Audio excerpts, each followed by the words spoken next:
Bonjour et bienvenue sur Alliance Occulte. Donc on va procéder à la lecture de la dernière vidéo concernant le dossier de prévention sur la médiumnité et la voyance. Nous en étions donc à ce que risque un internaute qui dénonce un voyant ou un médium à tort. C'est vrai que ça aussi des fois ça pose sérieusement problème. Vous avez des gens qui aiment beaucoup faire des problèmes sur les lives, sur certains réseaux, etc. Parfois ils mettent même le feu dans des situations épineuses, voire ils les aggravent et ils deviennent eux-mêmes hors la loi en réalité. Donc on va plutôt exposer là le problème des internautes, donc voilà, qui dénoncent des voyants ou des médiums à tort. Hein. Les voyants et les médiums ont aussi des recours, hein, faut pas rêver. Au même titre donc qu'un voyant ou un médium est régi par certaines règles, c'est aussi le cas d'un consultant qui fait parfois preuve d'abus considérables. Ces professionnels indépendants ne sont ni de vulgaires antennes, comme je l'avais déjà dit, ni des punching balls émotionnels. Et là aussi, ils ont donc des recours. En effet, beaucoup de personnes qui souhaitent faire appel à ce type de service sont mal dans leur peau, en souffrance, ou ont vécu une tragédie, comme je l'ai mentionné dans la vidéo précédente. Si quelques escrocs en jouent, des internautes ayant vécu des traumatismes le font aussi subir parfois à leur tour aux voyants et aux médiums en fait qu'ils consultent. C'est souvent comme ça d'ailleurs qu'on voit que parfois ça peut virer en harcèlement ou en cyberharcèlement. Hein. Il y a vraiment toutes sortes de personnes sur Internet. Hein. On est aussi confronté souvent à des gens comme ça. Le professionnel en question sait en général se protéger lorsqu'il est véritablement sérieux, mais parfois cela ne suffit pas et nous pouvons subir une décharge émotionnelle vraiment très importante. Par vengeance, beaucoup de consultants qui n'ont pas entendu ce qu'ils voulaient se rebiffent en portant plainte sans raison apparente pour semer la discorde ou par désespoir. D'ailleurs, ça, je veux dire qu'on ne retrouve pas uniquement dans le domaine de la voyance et de la médiumnité. En tous les cas, bon nombre de personnes s'imaginent que le web est une zone de non-droit, mais ce n'est pas le cas, y compris pour l'internaute qui participe et qui encourage ce genre d'attaque gratuite. Nous allons donc parler ici de tout cela et donner quelques exemples de ce qui se passe parfois dans les coulisses pour soutenir les voyants et les médiums qui méritent le respect et la reconnaissance à laquelle ils ont aussi le droit. Un médium ou un voyant a un recours dans le cadre de ce que l'on appelle la grivellerie. Hein, parce qu'il y en a qui portent plainte, qui inventent des nouveaux termes. C'est pas surprenant que vous passiez pour des imbéciles à la gendarmerie. À un moment donné, même eux, ils ont autre chose à foutre. Donc là, ici, dans cet article, on va employer les bons termes. Et si vous voulez des compléments, je le répète, comme les vidéos précédentes, hein, envoyez un mail, il n'y a pas de souci. Pour la grivellerie, excusez-moi. Il est question du fait de vouloir profiter d'un service que l'on n'a absolument pas l'intention de payer. Ce principe entre aussi dans une casse parallèle à l'escroquerie et porte le nom de filouterie. Alors tout ça existe dans le code pénal français. Hein, d'accord, je vous rappelle qu'Alliance Occulte est régie par les lois françaises. Donc là, on parle des lois françaises. Pour ceux qui m'avaient d'ailleurs posé la question à l'époque. La filouterie est valable autant pour quelqu'un qui refuse de payer que pour quelqu'un qui savait ne pas pouvoir payer, mais qui a tout de même demandé une consultation et qui persiste à ne pas vouloir donner suite à sa dette. Même si au départ elle était destinée au commerce du quotidien et dans le réel, avec l'arrivée d'Internet, cette condamnation reste valable quand l'intention frauduleuse peut être prouvée. Quand bien même que quelques voyants et médiums confondent les torchons et les serviettes, font preuve de sentimentalisme au lieu d'être professionnels et empathiques, il n'en reste pas moins que ce sont hélas les conséquences de ce genre de comportement et que quelques internautes savent très bien en jouer eux aussi. Hein, c'est ce que vous appelez souvent les petites commères. Ces internautes risquent une peine de 6 mois d'emprisonnement et de 7 500 € d'amende. Bon nombre d'internautes, qui parfois ne sont même pas clients, utilisent aussi la dénonciation calomnieuse. Employée et nommée souvent n'importe comment, je vais aussi vous éclairer là-dessus pour celles et ceux qui ne comprennent pas ce qu'ils risquent, étant donné la façon dont ce délit est banalisé sur la toile. La dénonciation calomnieuse, très différente de la diffamation, il y a beaucoup qui confondent, hein, en fait, est un délit qui est beaucoup plus grave en réalité. Il consiste à vouloir provoquer des sanctions par un organisme judiciaire, excusez-moi, je pensais à quelqu'un, j'ai fait un lapsus, révélateur certes, mais Voilà pour ceux qui comprendront. En tout cas, cela consiste à vouloir provoquer des sanctions par un organisme judiciaire ou administratif, alors que l'on sait que les informations que l'on fournit sont complètement ou même à moitié fausses. D'accord ? Ces petits malins risquent 5 ans d'emprisonnement et 45 000 € d'amende, y compris lorsque c'est destiné à l'employeur ou le propriétaire d'un logement loué pour faire virer son locataire. À la protection de l'enfance, pour que les enfants soient utilisés pour détruire des familles entières sous le simple prétexte d'une divergence d'opinion sur le web. Faire déplacer la SPA pour persuader que des animaux sont maltraités quand ce n'est pas le cas, par exemple. Ou même encore contacter l'URSSAF ou la CAF sous de faux prétextes. Toute utilisation du personnel d'un organisme ou d'une entreprise ayant autorité quel que soit le domaine que l'on utilise dans le but de faire perdre les biens ou l'intégrité d'un professionnel ou d'un particulier qui est ciblé par ce type de comportement peut être condamné. Une fois que la personne, victime donc de ce genre de débordement, a été acquittée, elle peut se retourner contre l'auteur pour dénonciation calomnieuse. Vous voyez, c'est tout un processus, d'accord? Les conséquences sont sans appel et cela dépend du tribunal correctionnel. Alors le tribunal correctionnel, c'est là où on condamne les meurtriers. Comme quoi la dénonciation calomnieuse en France, c'est vraiment considéré quelque chose de vraiment gravissime. Il faut bien comprendre, voilà, prendre conscience un peu de certaines choses.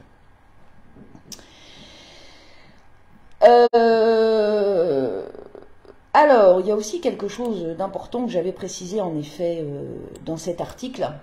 Le voyant, le médium, toute personne du métier a toutefois le temps de se retourner car il y a un délai de 6 ans pour agir. C'est-à-dire que si vous avez été importuné il y a 3, 4, 5 ans, vous avez encore le droit de vous retourner contre les auteurs. D'accord ? Dans le cadre de la dénonciation calomnieuse, si plusieurs personnes sachant les éléments faux interviennent également, ils peuvent être accusés de complicité et eux aussi peuvent être condamnés. Voilà, il n'y a rien à ajouter, je ne peux pas me dire. Dans le cas où le travailleur indépendant se constitue partie civile, il pourra même obtenir des dommages et intérêts, en particulier si son activité a été touchée. Je conseille aux professionnels qui veulent entamer ce genre de procédure d'avoir des preuves justement avant d'agir, pour pas que cela se retourne contre eux, de faire appel à un avocat spécialisé en droit pénal qui reste le plus compétent dans ce type d'affaires. Je vous disais plus haut que la diffamation était très souvent confondue avec la dénonciation calomnieuse. Nous allons donc aborder ce sujet essentiel. Un voyant ou un médium, quelle que soit la personne touchée, c'est certain, peut porter plainte pour diffamation. Avec l'arrivée des nouvelles technologies, beaucoup d'internautes qui créent des chaînes ou des groupes dans le but de compenser effectivement ce qu'ils n'ont pas dans le réel, veulent être populaires et sont prêts à tout pour ça, y compris à détruire une personne intègre, humainement parlant. Évidemment, les véritables intentions de ces faiseurs de troubles n'étant pas sérieuses et relevant plus de la supercherie, un véritable professionnel peut très vite en subir les conséquences. C'est d'ailleurs comme ça que vous vous retrouverez pris à partie dans des cyberguerres quotidiennes, à hauteur de 3 ou 4 prises de bec environ par semaine ou par jour, et ceci durant plusieurs mois. Mesdames, messieurs, vous avez des recours en face de ce type d'internautes à qui l'on recommande un bon psychologue plutôt qu'un voyant ou des lives dans lesquels vous faites vos intéressants. Les propos malveillants sont de l'ordre de la sanction civile, mais aussi pénale. Si vous en avez le temps, car il est vrai que ce genre de choses est un vrai fléau sur le web, défendez-vous. Il y a toujours des donneurs de leçons qui n'aiment pas se retrouver en face d'eux-mêmes, mais ils n'ont pas notre siège. Ces gens-là n'ont pas notre siège. Ils ne savent pas ce que c'est que de constituer une équipe, par exemple. Ils ne savent pas le travail que cela représente. Nous, on fait des promesses, je veux dire morales à des gens, d'accord? Donc, à un moment donné, il faut le dire, ils n'ont pas notre siège. D'accord? Ils sont contre le harcèlement ou le cyberharcèlement, mais lorsque c'est le boss ou l'équipe de leur réseau préféré, ils iront nous dire qu'il faut laisser tomber. C'est très hypocrite, en particulier quand ça dure depuis des mois ou des années, que cela nous empêche de faire notre travail correctement et qu'ils en sont les premiers spectateurs et surtout en deviennent les plus grands voyeurs. Vous savez, tous ceux qui disparaissent du jour au lendemain, mais qui en réalité ont pris parti. Faites gaffe de ne pas devenir complice de ce genre de choses. Et là-dessus, croyez-moi, j'ai l'œil. Il y en a beaucoup qui ont fait ce coup-là à Alliance Occulte. Et si vous croyez qu'on ne vous a pas pu, nous, derrière, on s'est marré. Parce que c'est flagrant. Le problème, c'est que sur Internet, il y en a qui se croient uniques. Mais les profils de personnalité sur Internet, un lanceur d'alerte, il les reconnaît. En réalité, c'est d'une banalité. On vous voit arriver, mais avec une force. Arrêtez. Arrêtez. Vous pouvez tomber pour complicité. C'est très sérieux ce que je suis en train de vous dire. Renseignez-vous. La diffamation est donc quelque chose qui porte atteinte à l'honneur de quelqu'un. Et quand cela va trop loin, on peut se retrouver en face d'une personne qui enfreint plusieurs textes de loi, car non stoppés. Il arrive que la diffamation persiste et atteigne des degrés beaucoup plus graves, en particulier quand une personne instable se croit en terrain propice. C'est pour ça que des fois, il faut taper un bon coup de gueule pour calmer tout le monde. Hein. C'est nécessaire. À un moment donné, bon, il faut que ça s'arrête. On a autre chose à faire. On ne vient pas sur Internet pour ça. Je pense que vous en conviendrez. Et si vous êtes des internautes honnêtes, vous n'avez pas à subir ce genre de choses non plus.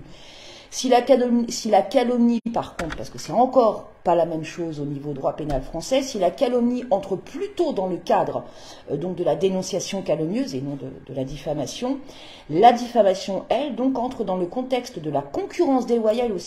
Et là, vous allez me dire, mais attends Alex, c'est quoi le rapport avec la concurrence déloyale? Qu'est-ce que ça vient de faire là?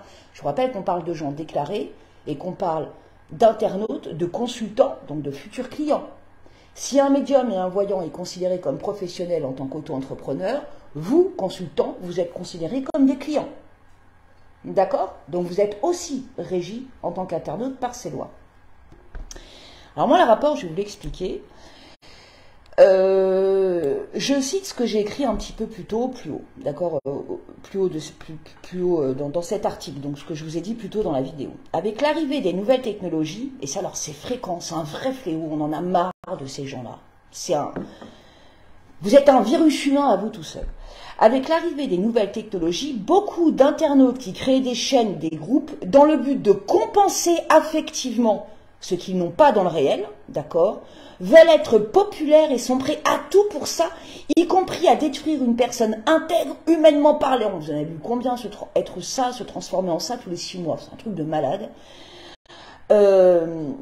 Donc ces gens sont vraiment prêts à tout, ils veulent être populaires, voilà, et ça, c'était vraiment un problème de narcissisme.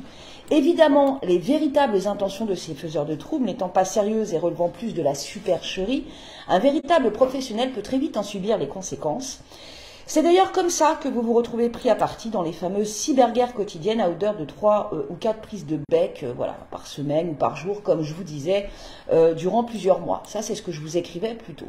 Alors, quel est le rapport avec ce que je vous disais là, la fameuse concurrence déloyale, d'accord?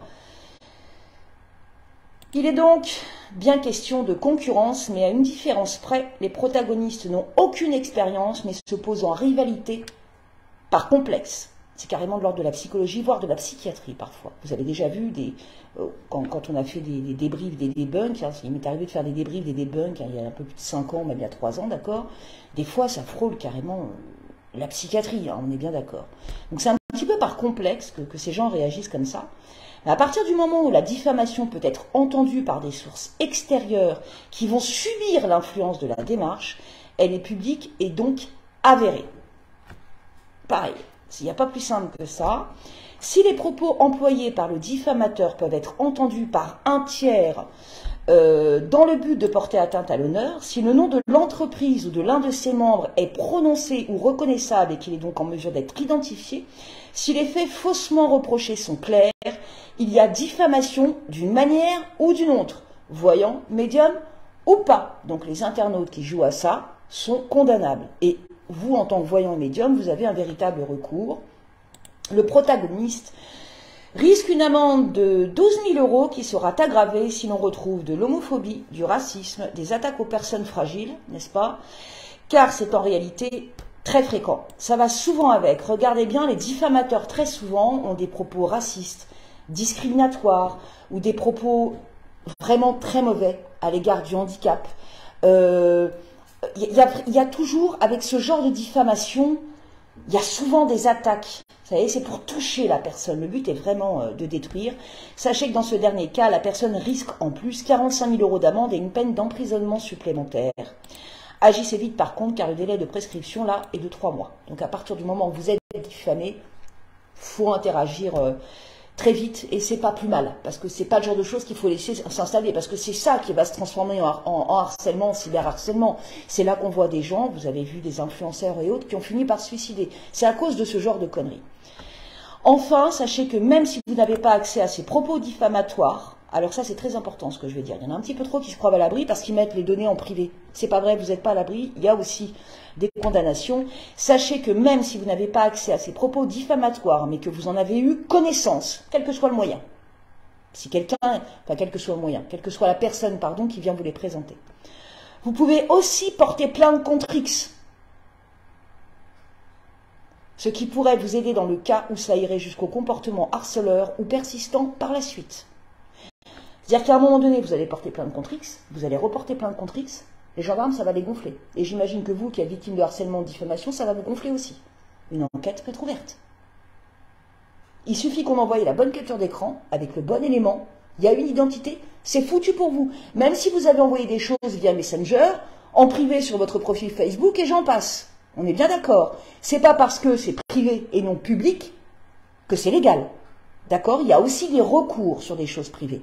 D'accord? Les paramètres de confidentialité sur Facebook, ça fait pas tout. Hein, faut atterrir. Au risque de surprendre celles et ceux qui n'ont pas forcément de venin dans les veines, un médium ou un voyant peut aujourd'hui être victime d'atteinte à la vie privée. Ça, c'est super fréquent. Je dirais même que ça commence à devenir vraiment flippant. D'accord? Je trouve que ça va extrêmement loin. Il y a vraiment des gens qui impliquent des mineurs, qui impliquent que ça va extrêmement loin. C'est vraiment très grave. Beaucoup s'imaginent à tort que la dénonciation, quand il y a calomnie ou diffamation, doit aussi passer par cette forme de délit pour atteindre la victime. C'est-à-dire que vous savez, il y en a qui sont là, ouais, on m'a fait ça, alors ils envoient leur internaute, ces fameux pseudo-héros de pacotille, pour aller se renseigner sur la personne, pour aller jusqu'à sa vie privée, pour... Non mais c'est grave, vous vous rendez compte de ce que vous faites? Vous voulez pas non plus, je sais pas, vous voulez pas connaître la couleur de mon soutien-gorge ou de ma culotte? Ça va pas là-haut, il y a des trucs qui vont pas bien. Et ça, c'est très fréquent, c'est extrêmement grave. On a vu des gestes de violence, des gens qui se faisaient agresser à leur porte. D'accord? C'est à un moment donné, voilà, on est responsable de notre clavier, quoi. Alors en fait, donc comme je disais, ils se sentent forcés de croire que ce délit, voilà, il fait aussi partie un petit peu de tout ce schmilblick. En réalité, ce sont ceux qui deviennent autant condamnables que celles et ceux qui veulent dénoncer. C'est-à-dire qu'en fait, en faisant ça, vous posez vous aussi, en tant qu'hors-la-loi.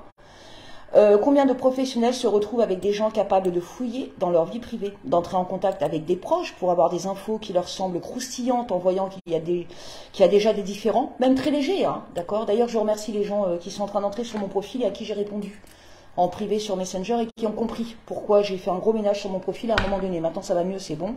Mais je vous fais de gros bisous et je vous remercie de votre compréhension, d'accord? Et puis, pour ceux qui viennent nous rejoindre pour les lives, mais je crois que là, la priorité, c'était de vous remercier. Surtout que c'est pas la première fois que ça nous arrive, hein. C'est pour ça qu'il y a des ménages réguliers sur mon profil. Bon, là, j'ai fait le nécessaire, vous inquiétez pas. Donc voilà, je veux dire, on est toujours forcé de se protéger. Voilà, voilà. Ça fait partie un petit peu du boulot, on va dire. Là aussi, non seulement l'intégrité de l'internaute laisse à désirer, mais la démarche démontre qu'il y a matière à réflexion. Mais alors, l'atteinte à la vie privée, c'est quoi, légalement parlant?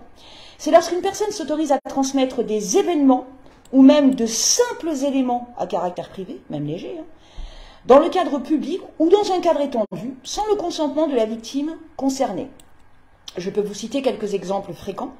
La divulgation de photographies ou de vidéos prises chez vous dans la sphère privée, puis diffusées dans un cadre public. Vous savez, souvent, on qualifie les lanceurs d'alerte de parano. Non, on n'est pas parano. Moi, il y a des gens qui ne viennent plus chez moi parce que je sais qu'ils sortent leur téléphone et qui ne respectent pas ma vie privée. Avec le travail que je fais, il y a des choses que je ne laisse pas filtrer sur Internet. Il y en a trop qui sont siphonnées. Et quand on est lanceur d'alerte, on est conscient de ça. Il y a des gens qui ne viendront plus jamais chez moi à cause de ça. Voilà, je veux dire, à un moment donné, voilà, on n'est pas parano. C'est un vrai fléau, ce truc, d'accord?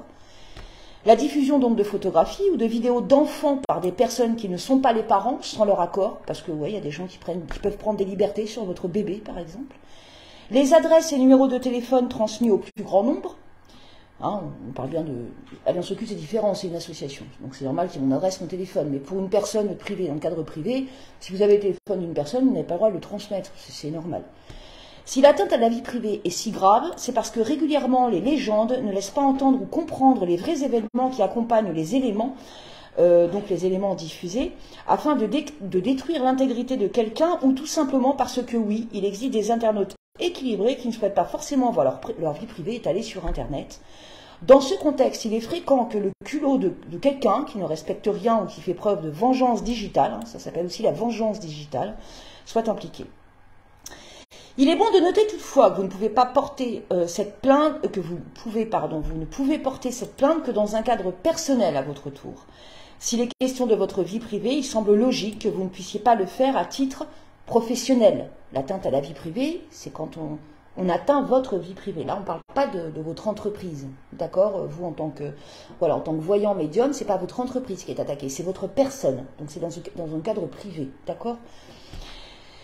C'est, voilà, donc je l'avais indiqué, c'est votre personne directe qui est agressée et non votre entreprise dans ce cas. Donc, vous pourrez aussi porter plainte concernant une éventuelle atteinte à la vie privée si quelqu'un, à votre insu, divulgue les endroits où vous vous rendez, par exemple, font mention d'événements particuliers et privés sans votre accord, toujours quel que soit le domaine, hein, il est important de le préciser. C'est pas parce que sur Internet, vous connaissez quelqu'un qui a pignon sur une chaîne YouTube que vous pouvez dire « Ah, moi je la connais, tiens, elle a fait ça, elle a fait ça ». Moi je dis « Tais-toi, écrase, c'est ma vie privée, je ne t'ai pas autorisé à étaler ma vie privée sur Internet. » Et ben c'est valable pour un voyant en médium, vous n'avez pas à faire ça. Et le voyant, le médium, peut se retourner contre les internautes qui font ça. Peu importe que ce soit des amis, des proches, ou des internautes envoyés par un autre réseau, ou, parce qu'il y a des petites querelles de nids de poules, là, ou des trucs comme ça. C'est condamnable. Soyons clairs, c'est très grave. Ok ? Il est vrai aussi que dans ce cadre, on m'avait à l'époque posé une question très importante lorsque ce dossier a été rédigé, car en effet, beaucoup de travailleurs indépendants sont victimes de ce fléau, les fameux faux profils. Vous savez, les faux profils. Alors, il y a un truc qui est à la mode aussi en ce moment, j'ai remarqué. Ça, je ne vais pas vous louper là-dessus. Enfin, louper ceux que j'ai chopé à jouer à ce jeu-là. Vous savez, voilà, des gens qui, comme moi, voilà, gèrent une chaîne YouTube, hein, il y en a plein. Il y a des équipes, etc. Ces gens ont une famille, hein, d'accord, des gens que vous ne connaissez pas forcément. Il y a un petit truc qui est à la mode en ce moment, c'est que ces gens-là s'autorisent, en fait, à faire des faux profils avec les mêmes pseudos que les habitués des chaînes en question, ou même des membres de leur famille. Et ça, quelque part, c'est une espèce de forme de manipulation voilée. Je vous ai vu. Je vous ai vu. D'accord? Et là, ça ne me concerne pas. Une personne qui prend votre nom intentionnellement peut non seulement être accusée d'atteinte à la vie privée en fonction de ce qu'elle a fait, mais ce qui prime est d'abord l'usurpation d'identité. Surtout lorsqu'il y a 6 noms et que c'est 6 noms d'une même famille. Alors quand, par exemple, vous allez porter plainte pour harcèlement ou atteinte à la vie privée ou dénonciation calomnieuse, diffamation, c'est le genre de choses à préciser. D'accord? Ça peut être un petit plus, mais toujours prenez des preuves. Dans le cas des captures d'écran, lorsque vous souhaitez vous défendre, contrairement à ce que quelques-uns pensent, oui, moi j'ai pris des captures d'écran, non, t'as pas le droit de les mettre en ligne. Bon, d'accord, à un moment donné, il va falloir arrêter le truc. Dans le cas des captures d'écran, lorsque vous souhaitez vous défendre, il est légal de les transmettre à condition qu'ils aient déjà été portés à la connaissance du public ou d'un grand nombre. C'est-à-dire que si vous avez mis en mode public plein de captures pour attaquer quelqu'un, d'accord, faut pas vous étonner que ce quelqu'un vienne mettre ces mêmes captures publiques en public, pour obtenir ne serait-ce qu'un droit de réponse et dire « Oh là là, là ça va pas, je suis attaqué par quelqu'un qui n'est pas correct », on a quand même le droit de dire « Oh, faut se détendre ». Vous voyez ce que je veux dire? C'est légal. C'est pas la peine de dire « Oh, il m'a piqué des photos, je vais aller porter plainte, machin ». C'est légal, d'accord? Voilà, faut dire les choses telles qu'elles sont. C'est en ça que les preuves sont absolument nécessaires pour que cela ne se retourne pas contre le professionnel, étant donné la vitesse à laquelle cela peut dégénérer sur les réseaux sociaux. Les bandes d'enregistrement et les captures sont les bienvenues et sont même mieux encore avec les dates exactes, les noms, prénoms et photographies de profil. Alors par contre, je tenais à préciser un truc, parce que ça aussi c'est à la mode actuellement. Vous avez des gens qui s'entendent très bien, mais qui vont enregistrer, faire des captures, enregistrer des conversations, faire des captures, machin, des vidéos, etc. Alors qu'en fait, il n'y a aucun problème avec la personne en question. Par contre, des fois, ils s'apprêtent à se fâcher avec. Donc, du coup, attention, là, c'est pas légal. Faites gaffe quand même, parce que ce que j'essaie de vous dire, c'est qu'on ne fait pas de capture d'écran concernant les données personnelles de quelqu'un, qui d'ailleurs les étale en public, hein, ça après c'est son problème, ou on n'enregistre pas des conversations téléphoniques comme ça, en se disant disant, oh bah tiens, je vais faire ça, oh bah ça m'amuse, j'aurai des preuves éventuelles dans le futur. Là, c'est vous. C'est vous qui, à votre tour, est en tort. C'est-à-dire que si vous voulez dénoncer quelqu'un, vous ne posez pas vous-même en tant qu'hors la loi, parce que vous n'allez plus être crédible à la gendarmerie. Et là, vous ne le serez plus. Quand il y a un enregistrement, des captures d'écran, des vidéos, des choses comme ça, il y a une raison, il y a une attaque. La personne attaque déjà, il y a une raison. C'est comme des espèces de je sais pas quoi là, qu'on voulu faire croire que nous balancions des sous-marins, des espions, des machins. Oh, on n'est pas à la CIA. Quand on va vérifier qu'il y a un problème, c'est parce qu'il y a une raison. Parce que cette personne a déjà fait du tort à Alliance Occulte ou a déjà fait du tort à une victime qui nous a demandé de l'aide. On est bien d'accord. Mais on va pas aller espionner quelqu'un là comme ça sans raison, par jeu. Parce que je sais pas, c'est dimanche, je pense, fais chier. C'est pas comme ça que ça fonctionne. D'accord? Donc faites attention aussi à ça. À ceux qui enregistrent, du coup, c'est vous qui conservez des données privées sans raison. On est bien d'accord. Ces données, vous devez les conserver pour une raison. C'est pas un jeu, hein, voilà. Enfin, je veux dire, vous n'êtes pas enquêteur à la cybercrime non plus, quoi. Je veux dire, chacun sa place. Hein, ça, c'est quelque chose que je dis souvent, ok? D'une façon ou d'une autre, un voyant ou un médium, peu importe le milieu s'il est déclaré, peut se défendre pour que cesse le tapage et l'horreur de ce type d'individu qui se cache derrière un écran pour faire ce qu'en réalité, dans le réel, il n'aurait pas le courage de faire. Hein, sans doute parce qu'il sait qu'au bout du compte, il n'a pas entièrement raison et que dans la vraie vie, il ou elle risque les menottes. N'oubliez pas que si vous souhaitez d'autres informations de prévention, vous pouvez répondre en commentaire ou m'envoyer un mail. Voilà mes petits loulous pour la dernière vidéo de ce dossier. J'espère que cela vous aura aidé un petit peu si vous avez besoin d'éclaircissement. Voilà, vous savez, voilà, j'espère que ça vous aidera. Si vous avez besoin, vous m'écrivez sans aucun problème. Je vais vous souhaiter à tous une excellente soirée. Pensez à partager, à commenter, le pouce pour, pour relancer notre toute nouvelle chaîne, puisqu'on est en train de supprimer l'ancienne.